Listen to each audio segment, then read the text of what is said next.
November 2nd, 2021, Fairfield High School. A young teen boy met with his teacher to discuss a bad grade. The next day, the teacher's body was found under a tarp in a nearby park.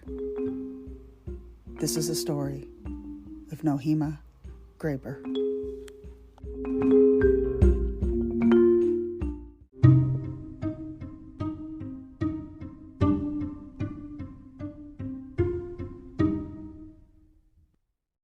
Good morning. Happy Saturday the 14th. I hope everybody had a safe Friday the 13th. I had to work, but I did get to go out and have a nice steak dinner with my husband last night. So that's how we spent our Friday the 13th. Also with a Long Island iced tea, which is a very large drink where we went. So, oh boy. What was I going to say? Okay. I am drinking a new brew from Java Mama, Cookie Keeper's Brew, and this is part of the Mama's Picks, which every month we have a Mama's Picks, which is 3 coffees, special coffees for that month, centered around a theme, and then we also have the Mama's Sips, which are 3 teas. So this one is oatmeal chocolate chip cookie, and man, is it good. It's got a very bold taste, which I love, bold, strong coffee, and that's the taste it has. And it is just like cookies on your tongue. It is so good. The other 2, one of them is a chocolate and vanilla with a hint of hazelnut. I forgot the name, of course. And then there's another one that's chocolate mocha. They're all 3 in a set of Mama's Picks. You get all 3 for a discounted price. And then eventually they will release them to be sold individually. But this is the Keeper's Cookie Brew. And it was the first one I had to try. So I really love the October and fall themes of these sets. So this is usually around the only time I get them. So you can also get them in the K-Cups for the Keurig, or ground coffee, or the full coffee bean, and they are air roasted, so you get the full taste of the coffee bean, not the taste of the roaster. And as I said before, we have teas, we have cocos, we have a nice set of 5 creepy cocos, and they're 1 cocoa a pack, so they're like 1 cup for each pack, and there's 5 of them, and you can get that set. And a lot of people get that for their little kids because they're straight hot chocolate. And they're different kinds that are not available on Java Mama. They're all Halloween themed. And they also have, that's the creepy cocos. We also have the spooky mochas, which is a mocha coffees, which is the same way. You boil water, add it to it.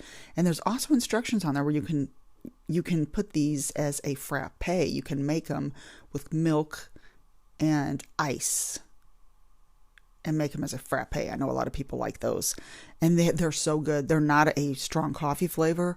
To me, they just taste like almost like a strong hot cocoa. They're very good. So, okay. I get all excited when I talk about the Halloween and fall flavors.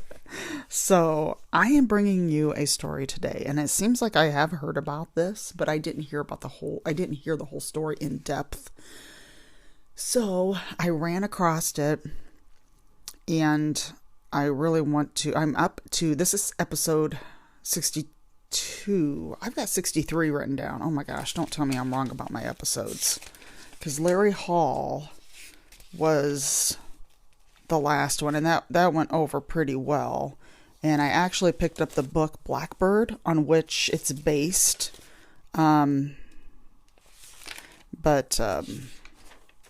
Okay, this is episode 63. My episodes are moving so fast that, I can't keep them up. This is episode 63, and I am taking notes right now on my next Patreon episode. So I'm moving right along on my Patreon content. And you can either join on Patreon for $5, or you can join on Spotify subscription for $5. And when you're on Spotify, you can see those episodes in there already. So I am now getting ready to take notes on this next one, and it's an old time one, so it's pretty good. It's a I don't want to go into it right now because I want to present it when I do the episode. Okay, moving on. My sources are people.com, DesMoinesRegister.com, wikibiography.in, kcrg.com, I don't know how to pronounce this, Benner, BEHNER funeralhome.com. And those are my sources. Okay. This is the story of Nohema Graber, and I hope I'm pronouncing her first name right. She was born November 10th, 1954 in Veracruz, Mexico. It is the part of Veracruz that's Xalapa, Xalapa. Xalapa, if I can say that right. Okay, her parents are Noe Castillo and Maria Concepcion, if that's the right way to say her maiden name. There was not much found on her early life growing up, and the articles I looked up actually said that her early life was, they couldn't find information on it. Now, she studied when she was younger to become an airline pilot.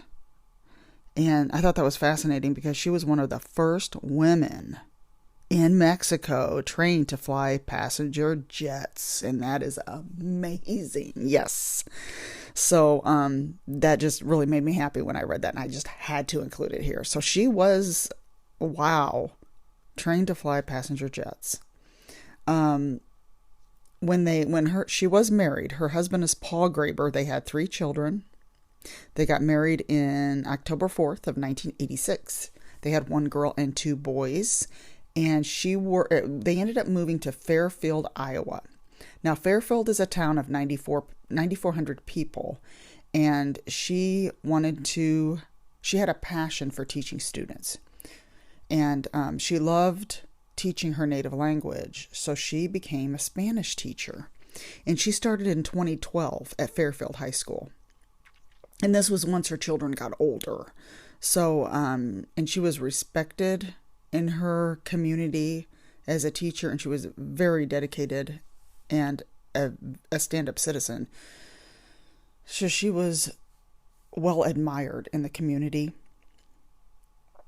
There was a 16-year-old student of hers named Willard Miller, and he met with her on November 2nd, 2021 to talk about a poor grade in her class. Now,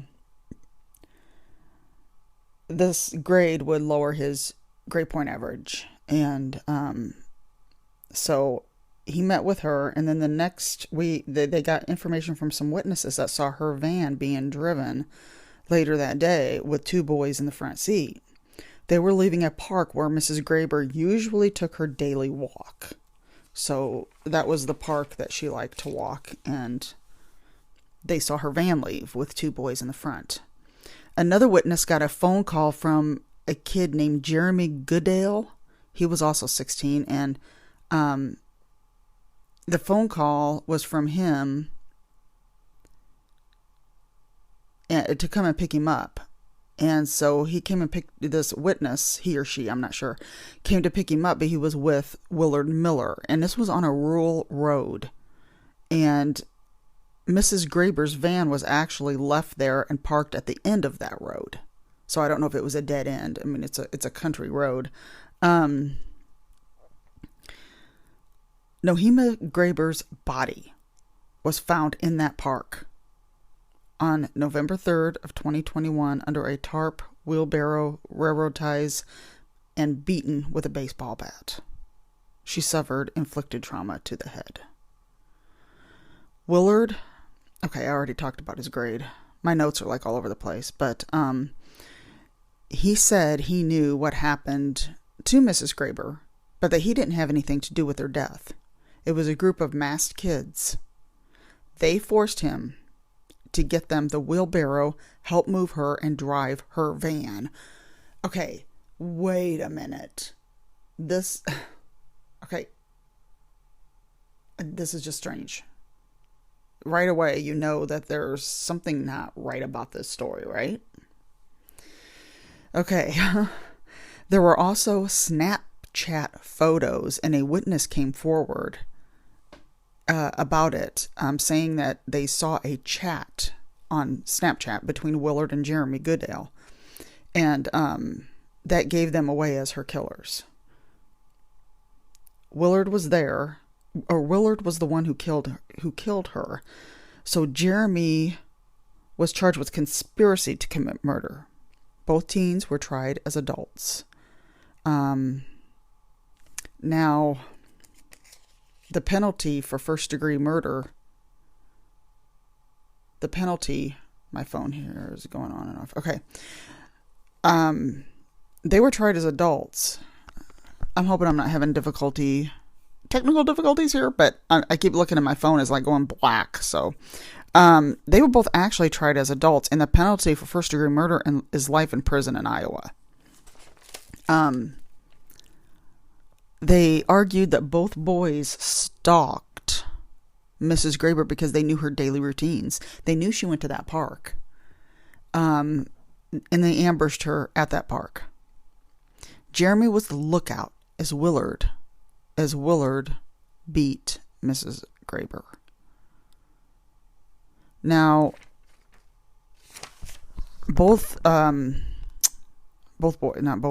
Willard got life in prison, possibility of parole after 35 years. He was just sentenced this year, July 6th of 2023. Jeremy will not be sentenced until next month, around November 14th. So that's a month from today. So that's when he will be sentenced, and I'm hoping that it doesn't get postponed or something like that. Now, Nohema's husband, Paul Graber, sadly passed away on July 14th of this year, 2023. He passed away from cancer. Now, he had postponed treatment since he was depressed over his wife's murder. Willard and Jeremy were accused of his death as well from their family because when they did their impact statements, they accused them of their father's death as well because he refused treatment from being just so depressed over his wife's murder he didn't want to go on. So he will not be able to give a impact statement when Jeremy is sentenced. So he passed away after Willard's sentencing. So I'm not sure if he actually gave an impact statement because, he passed away on the 14th. And I'm pretty sure from what I read, it sounded like he did give an impact statement, but I didn't find out exactly what he said to him. It's sad. This is just an all-around sad story. My gosh, and they're poor kids. I don't understand why a kid, and I say kid, even though they were 16, that's a kid, would even think of doing this to a teacher just because of a bad grade. All you gotta do is work a little harder to raise the grade. If you don't understand the class, get some help. Don't do. I don't understand what goes through kids' heads. I had problems in school. I got bad grades all the time. This never even crossed my mind ever to do anything like that. I don't know. I just don't understand it. And for the record, I would not be a teacher at all in this day and age. You can pay me enough to do their job. So my hat goes off to all the teachers out there because that is a tough job. Okay, that is your episode today. It was a nice little short coffee break, but I wanted to talk about it. And I thought this was very sad. And you can always look up her story online. There's, like I said, there's not much else right now because Jeremy has not been sentenced. And I'm hoping he gets life as well. I think they both should get life. They were both tried as adults. So, now to bring everybody's mood up, I should say.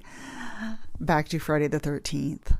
I started watching, and I watch this every year, but I haven't watched it in a while. Crystal Lake Memories. It is a documentary on all the Friday the 13th. And I talk about it in my YouTube channel, Kelly's Coffee Movie Chat, because I'm reviewing Friday the 13th on there of the franchise. And this is a highly recommended documentary. If you can't stream it, I think it's available. I think I got mine on Amazon. And it's a 2-disc set, and it talks about the actors are on there talking. Not every one of them, but there's actors on each movie talking about it. So, the final girls are on there and of the movies, and it's really interesting. It's really interesting because they show how they do the kill shots with the makeup, and it's a very good one. Very interesting. Corey Feldman narrates it, and he's actually really good at narrating, believe it or not. I mean, he's very good. So I know some people don't like him, but he's very good at narrating, actually. So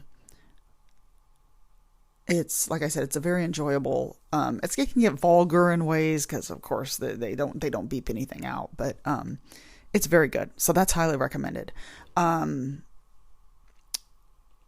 That's really the main thing I'm watching besides the movies. And I've only got number 1, number 2, and number 4, because those are my 3 favorites. I don't much care for any of the others. 3 was okay. When it came out in theaters, it was in 3D. And that's the only time you can watch it in 3D is in the theater, which I, of course, couldn't see because I was too young at the time to go see it in the theater. But other than that, I'm trying to think if there's anything. I did get, like I said at the beginning of this, I got the book on Larry Hall and his friendship with James Keene in prison. I'm quoting on friendship because I didn't really, James Keene was there to get information out of him. And he wrote this book. And I just got it on Thrift Books. And Thrift Books is probably the cheapest place you can find it, unless you've got a used bookstore that has it. I'm not even sure how much it is on Kindle or ebook, but I looked that up on Amazon, and man, the price was way up there. So that's when I got on Thrift Books. And Thrift Books is and I even got a new copy, because Thrift Books is usually, you can get your choice. You can get them in used, or some of them are brand new on there, and this is brand new. And it is a paperback, but it's a really good paperback. It's a good size paperback. Now the pages are pretty small print. It's a bigger size paperback, but it's a small print on the page, just to let everybody know. I don't know if it's available in bigger print. Even for me, it was small print. But it sounds like it's going to be very interesting. Now, my problem is finding the time to read. If anybody has any suggestions on some good true crime books, let me know. I do have the book about the family I got it at my used bookstore, and it's like brand new. The family that had all those kids in California, and they were keeping them in the house, and the one girl got out. I know people know what I'm talking about. I can't think of their last name. And they were like really big.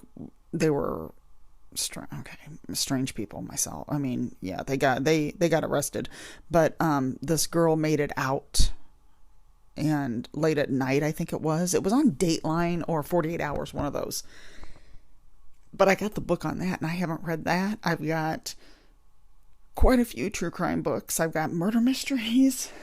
I just don't have the time because I'm doing so many things, plus working. And one of my goals when I retire is to get more reading in. But if anybody has any suggestions on some good true crime books, let me know. Or any suggestions on cases you want me to cover. I now have a paid subscription to Medium.com. And so I'm hoping to get some suggestions from there, because I get emails all the time with cases. So I really like that site. So, and that's when people sign up for Patreon. That's where that money goes to, is when I pay for research or sites that have research, true crime. So it really helps me with that. And that is all for today. Everybody have a wonderful weekend. It is Saturday the 14th, which is kind of funny because I remember that movie. If anybody has not seen that movie, it's so funny. Oh my gosh. But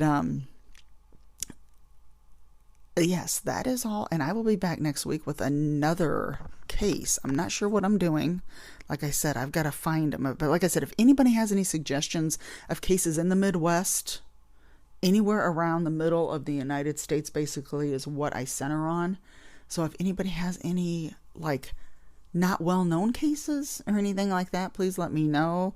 Even a good ghost story. Something like that, because it is Halloween, you know.